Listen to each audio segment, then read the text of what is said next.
you ever noticed how silence can feel louder than any sound? You come home after a long day, drop your bag, and the world goes quiet. No voices, no notifications, just the low hum of your own breathing. And in that moment, something stirs inside you, a strange mix of peace and unease. It is almost as if the silence is asking a question you have spent your whole life trying not to answer. Most people don't really fear loneliness. They fear meeting themselves when no one else is there. We have been taught that solitude is something to escape from. An empty room, a phone left untouched, a dinner table set for one. But for some, solitude becomes something sacred. It is not a void, but a mirror. One that shows you everything you have been too busy to see. I want to take you into that mirror today, into the quiet psychology of a man who not only endures solitude, but loves it. Because within that love lies a strength that our modern world has almost forgotten. There is a reason most people can't sit quietly without reaching for their phones. Silence has become unbearable. We have mistaken noise for connection and movement for meaning. But deep down, you have probably felt it.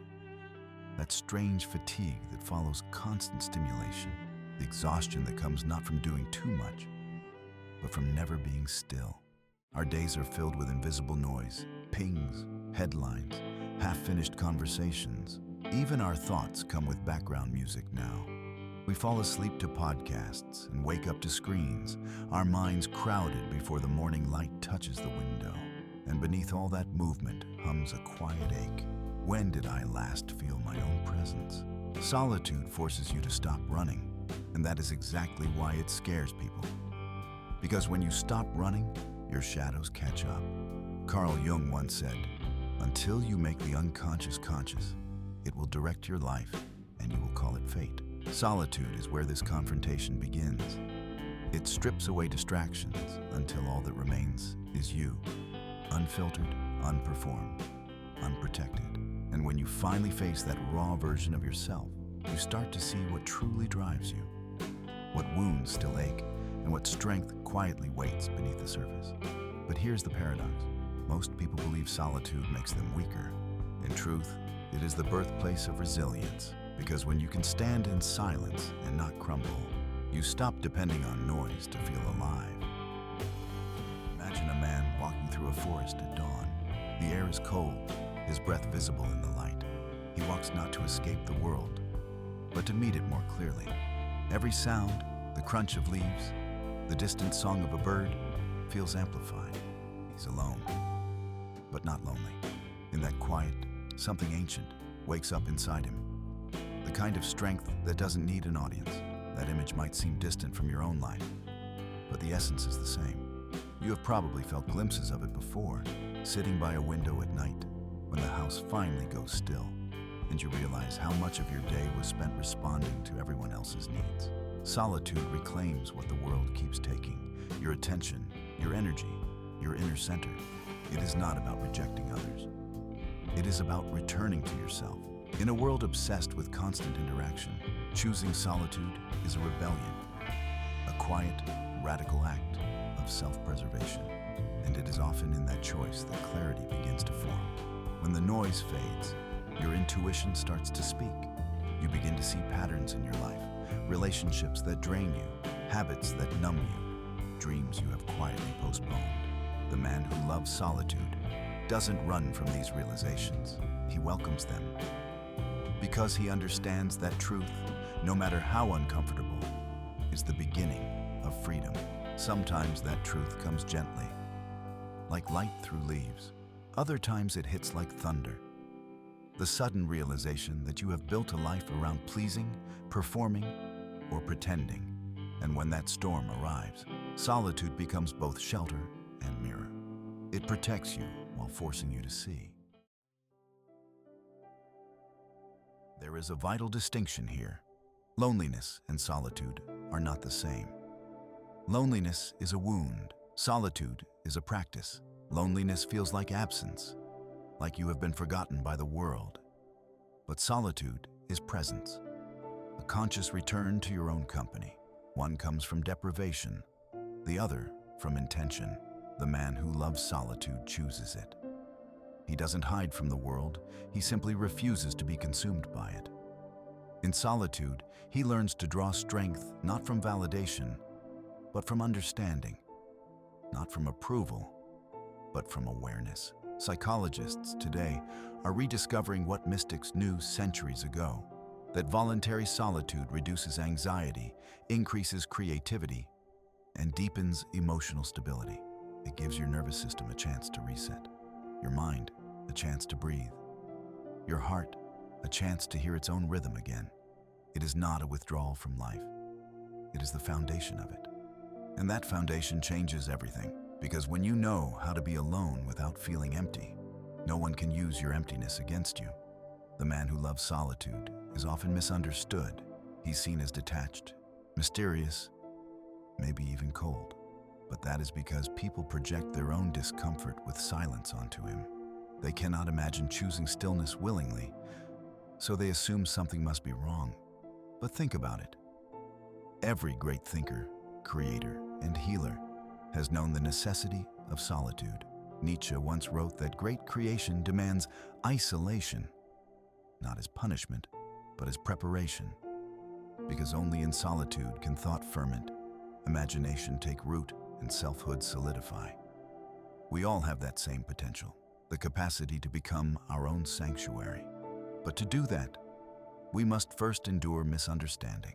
Not everyone will understand your need for space. Not everyone will applaud your silence.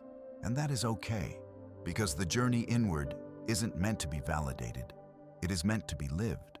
There is quiet nobility in that kind of life, a dignity that doesn't announce itself, a wisdom that doesn't shout. The man who loves solitude carries it like a lantern through a noisy world. It is that steady, inner glow that allows him to see clearly even when others are lost in distraction. So let me ask you something. When was the last time you sat in absolute silence? Not waiting for someone's message, not scrolling, not distracting, just being. Did it feel uncomfortable? Did it feel freeing? Or maybe both? That is where the transformation begins, in that tension between discomfort and peace. Because solitude, at first, feels like emptiness.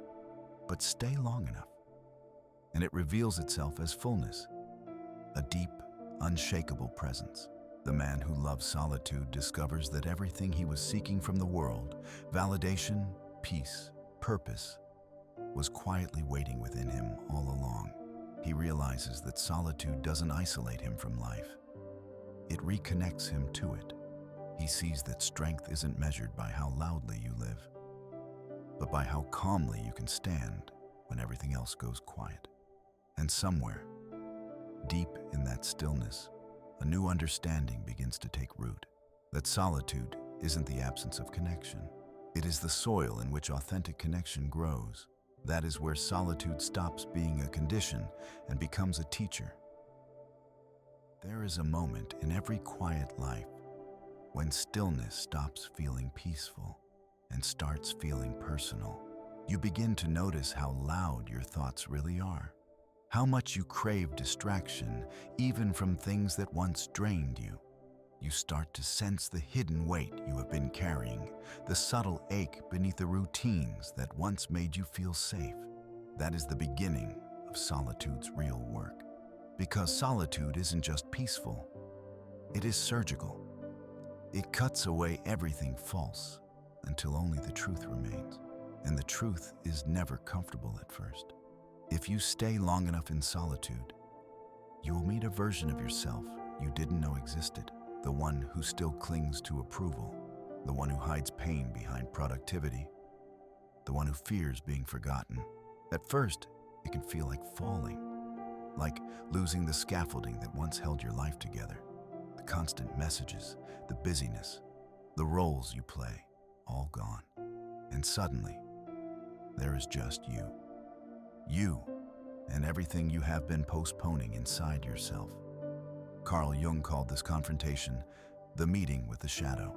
It is the part of you that contains everything you have rejected: anger, sadness, envy, loneliness, longing. The parts you have been taught to suppress because they didn't fit the version of yourself the world wanted. In solitude, there's nowhere left to hide them. And when they rise, they don't whisper, they roar. That's why solitude can feel unbearable at first. It is not the quiet that hurts. It is what the quiet reveals. It shows you your wounds without anesthesia. But what if that is not cruelty? What if it is cleansing? Because what solitude strips away is also what never truly belonged to you. When you begin to face your shadow, something remarkable happens. What once felt like chaos slowly becomes clarity. You realize that your anger isn't proof of failure. It is proof that something once mattered deeply. Your sadness isn't weakness. It is the echo of a love or dream that deserved to be mourned. And your loneliness? It is not punishment. It is a longing for connection with the parts of yourself you have neglected. In solitude, you begin to listen differently. You stop treating your emotions like intruders and start treating them like messengers. And as you listen, a quiet kind of strength begins to rise. The strength that comes from self-honesty. Jung wrote, "One does not become enlightened by imagining figures of light, but by making the darkness conscious." This is what solitude does best. It makes the darkness conscious. It turns avoidance into awareness, and awareness into growth. And once that awareness begins, it changes the way you live. You start to see that so much of modern life is built on avoidance, constant motion, endless noise, the illusion of connection. But solitude shows you the sacred truth. Healing doesn't happen in movement. It happens in stillness. It is in the quiet mornings where you finally grieve what you have lost. It is in the unhurried afternoons where you begin to forgive yourself. It is in the long, empty evenings where you stop seeking someone to complete you and start becoming someone whole. Slowly, the pain softens. The silence that once felt suffocating becomes your teacher. You begin to crave it the way a tired mind craves sleep. When the noise stops, clarity arrives. You begin to see the architecture of your life. What's stable, what's fragile, what was never truly yours. You notice how much energy you have poured into being understood by others, and how freeing it feels to simply understand yourself instead. You start to draw boundaries, not as walls, but as sacred lines of protection. You stop apologizing for needing space. You stop over-explaining your peace. And in that quiet self-respect, you begin to bloom. Think of solitude like winter. On the surface, everything looks still, even lifeless. But beneath the frozen ground, new roots are forming, quiet, unseen, unstoppable. That is what's happening inside you. Growth that no one can witness but you. And it is this invisible growth that becomes your strength later, when the seasons change. Because solitude doesn't just teach you to endure silence, it teaches you to trust it. Most people treat solitude like an accident, something that happens when life empties out. But the man who loves solitude treats it like a discipline, a ritual of self-renewal. He returns to it deliberately, the way a monk returns to prayer. In solitude, you start noticing small miracles again, the golden edge of morning light, the rhythm of your breath, the taste of stillness after noise. And in those details, you begin to feel something that can't be explained, the return of your own aliveness. There is a dignity in that kind of living, when you are no longer fueled by reaction, but by awareness, when you stop chasing life and start aligning with it, when your days are no longer dictated by others' demands, but guided by your inner compass. This is the turning point in the psychology of solitude. It stops being about being without others and becomes about being with yourself. Because solitude, when practiced consciously, doesn't isolate you, it integrates you. It teaches you to live in alignment with what is real. And the more you practice it, the less you need external validation to feel at peace. The most extraordinary thing about solitude is that its transformation happens quietly. No one claps when it happens. No one notices the night you finally stop running from yourself. But you do. You feel it in the way your breath deepens, in the way your mind stops panicking in empty rooms, in the way you stop chasing closure from people who were never meant to understand you. You begin to realize that solitude is not a place you visit. It is a state you cultivate. It becomes the home you carry inside yourself. And from that home, life begins to reorganize itself. Relationships become more intentional. Work feels less performative. You begin to speak with precision instead of persuasion.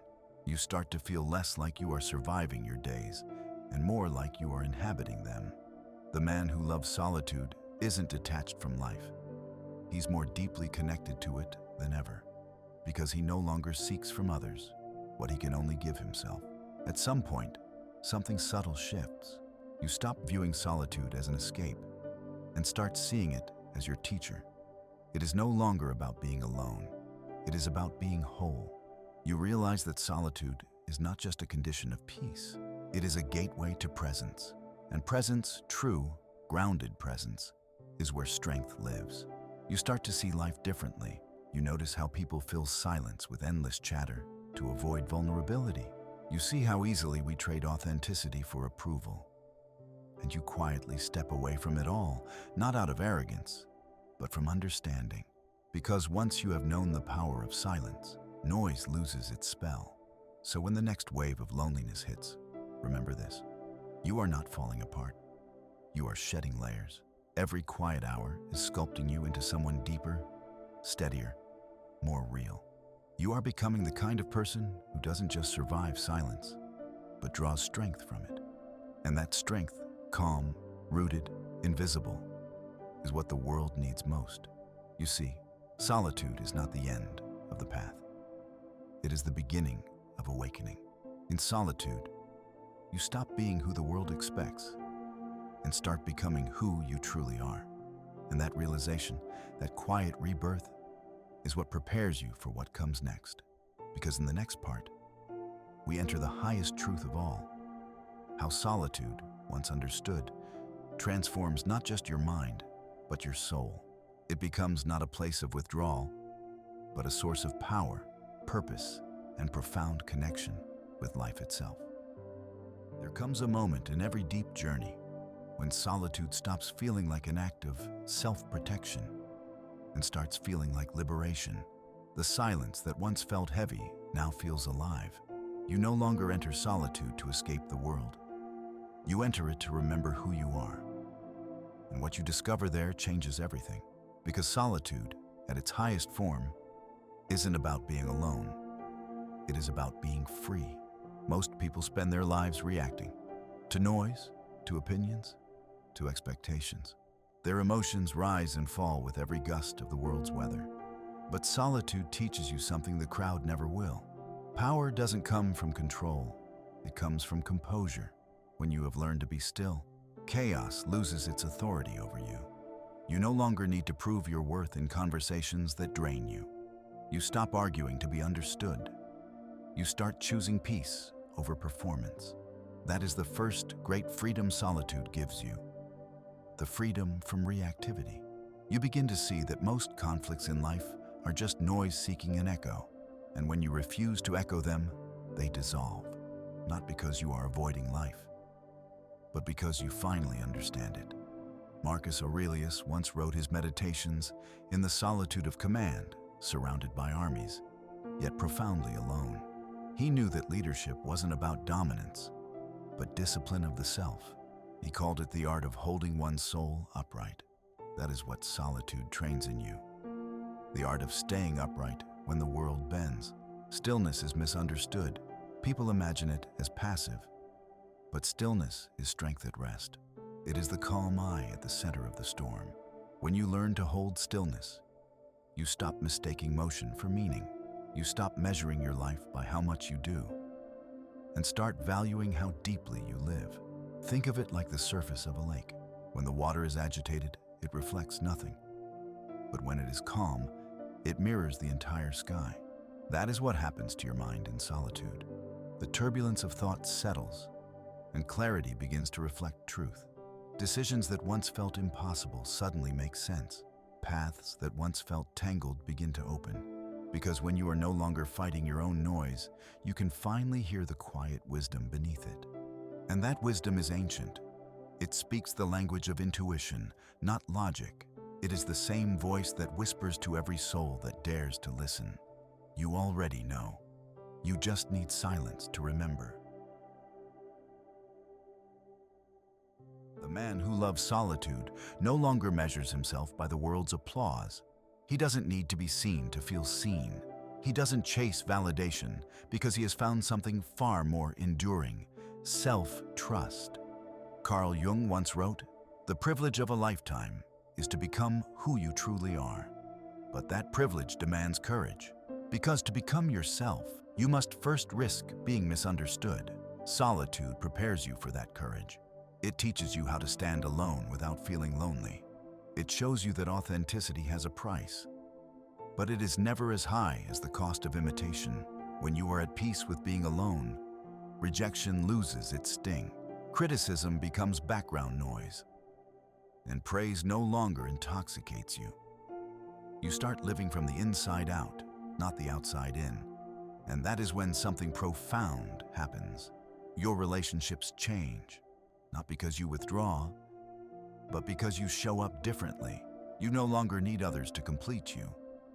So you meet them from fullness, not hunger. You stop clinging to what drains you and start protecting what nourishes you. You realize that solitude isn't the opposite of connection. It is what makes connection real. At its deepest level, solitude reveals something sacred, that the silence you once feared is not empty at all. It is filled with presence. When you sit quietly long enough, you begin to feel it. A subtle pulse behind all things. The way light touches a wall, the way the wind moves through trees, the way your breath synchronizes with something larger than you.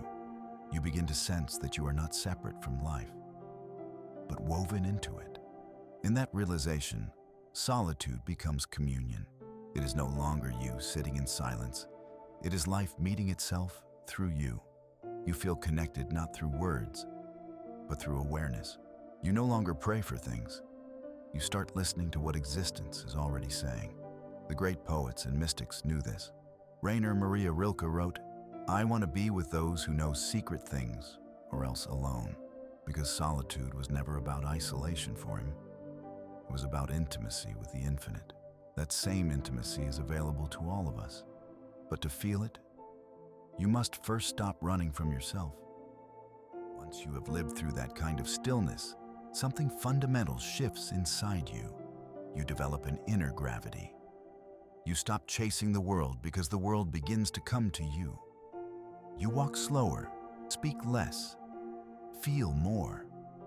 Your very presence becomes magnetic, not because you are trying to be anything, but because you are anchored in something real. People may not understand it, but they feel it. They sense the steadiness in you, that quiet confidence born not of arrogance, but alignment. And here is the secret. The more time you spend in solitude, the more you realize that strength and softness are not opposites.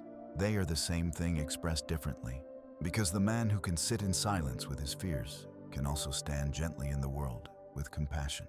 He no longer projects his pain onto others. He no longer demands understanding to feel whole. He simply is. And in that isness, he becomes a calm presence in a restless world. That is the paradox of solitude.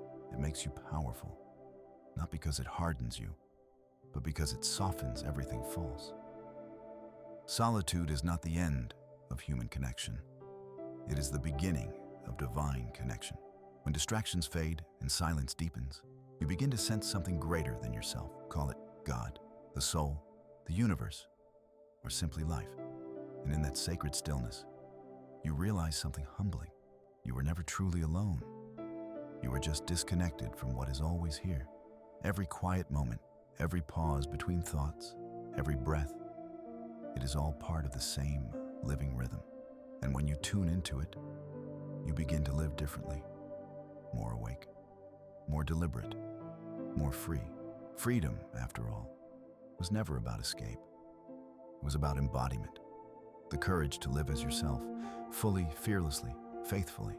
The man who loves solitude doesn't retreat from life. He meets it more deeply. He walks through the world like a mountain, still, silent, yet unshakable, because he knows his power no longer comes from what he controls, but from what he can surrender to. So the question is not why some people love solitude, but why so few allow themselves to. Maybe solitude isn't something reserved for philosophers or monks. Maybe it is the medicine every soul secretly needs, especially in a world addicted to noise. So here's the invitation. Don't wait for silence to find you. Choose it. Let it teach you. Let it reveal the parts of you that are already whole. Sit with yourself for a few minutes each day. No music, no scrolling. Just breath and presence. At first, it will feel awkward. Then, it will feel honest. And eventually, it will feel like home. Because solitude, when truly understood, is not loneliness. It is alignment. It is the place where your soul remembers its original rhythm. If there is one thing solitude teaches, it is this: the world doesn't get quieter. You do. And in that quiet, you discover the freedom that no circumstance can give or take away.